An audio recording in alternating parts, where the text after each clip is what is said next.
Avionët serbë ngrihen mbi Preshevë. Në kulmin e spekulimeve për bashkimin e luginës së Preshevës me Kosovën, Serbia nis stërvitjet ajrore në jug të vendit. Ministria serbe e mbrojtjes njoftoi fillimin të hënën një stërvitje që do të zgjasë për 4 ditë. Manovrat ajrore përfshin Nishin dhe rajonet e tjera jugore, përfshirë dhe Preshevën, Medvegjën dhe Bujanovcin, të populluara nga shqiptarët etnik. Manovrat sipas Ministrisë Serbe të Mbrojtjes janë planifikuar kohë më parë. Megjithatë, njoftimi është publikuar në një moment kur autoritetet serbe, ato kosovare dhe ndërkombëtare i druan një përshkallëzimi të tensioneve në veri të Kosovës për shkak të skadimit të afatit për krijimin e shoqatës së komunave serbe.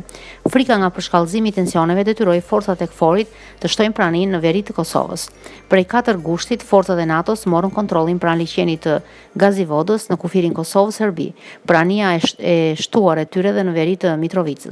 Zyrtarisht, përfaqësuesit e KFOR thanë se bëhet fjalë për vetëm për një stërvitje të planifikuar kohë më parë.